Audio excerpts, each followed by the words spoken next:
away for far too long, but now I'm on my way back home. I hear the west winds calling out my name. They're telling me to head your way, down your road and past your gates. Keep your eyes on the horizon. I was looking to belong when I'd already found my home.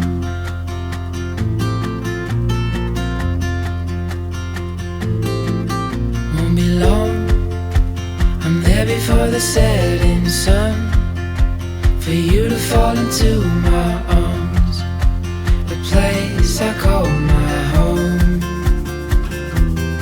I was looking to belong when I already found my home.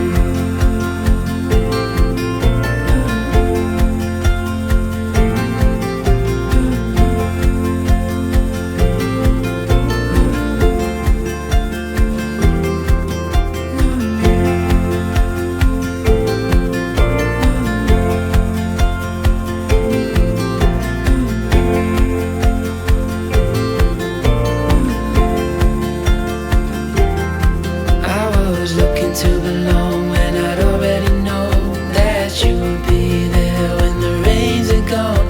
Like a light in the night, you will always be my home.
Hello YouTube, kumusta kayo mga kanayon, mga kasama, mga fellow vloggers. So tomorrow concludes my 4-leg na biyahe dito sa Benguet. So 4 ang destination na pinuntahan ko. Solo rig, okay. Kasama ko lang yung aking driver at alalay. So from Kibungan, from Takadang, Kibungan, Benguet to Atok, Benguet to Baguio, and now nandito kami sa La Trinidad. Bukas matatapos na yung aming adventure journey. So pabalik na kami ng Manila. Nagpapasalamat ako doon sa mga tumulong. Lalo na kila Gian, kay Mountain Junkie na sinalubong pa niya ako, pinasyalan pa niya ako dito sa Baguio dahil taga Baguio siya, at yung mga ibang nakilala ko, mga people who are instrumental in the fruition of this journey. It was an adventure, medyo nakakapagod din. 2 linggo na pagmamaneho dito sa Cordillera, sa Benguet. Medyo siyempre puro sigsag ang daan, puro kaba, puro agam-agam, lalo na dito sa Takadang. Naligaw-ligaw pa kami.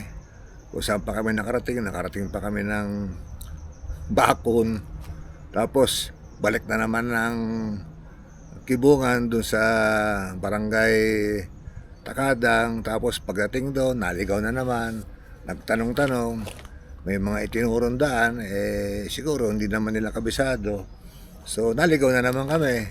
Pero awa ng Diyos, nakarating kami doon sa aming takdang destination, doon sa summit. Nakarating kami ng Takadang Elementary School, nakapunta kami ng Crying Mountain, although wala ka masyadong makitang forts kasi hindi naman tagulan ngayon. Nag-camp out kami doon sa Takadang at pagkatapos, bumaba na naman kami. Talagang masasabi ko, marami na rin akong nadaanan ng mga rough road, pero matindi talaga itong nadaanan namin dito sa Takadang. Meron pa kami nasalubong na 2 truck pa ketsetas. So ang tanong, sino ang bibigay? Normally ang bibigay yung pababa, kami paakyat. Pero ang tanong, kung wala kang uurungan, saan ka tatabi?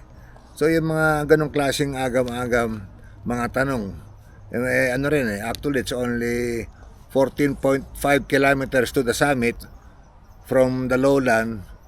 Pero sa tarik, sa rough road, sa mga paliko, sa hairpin, mga pakyat, napakatagal din bago makarating sa taas.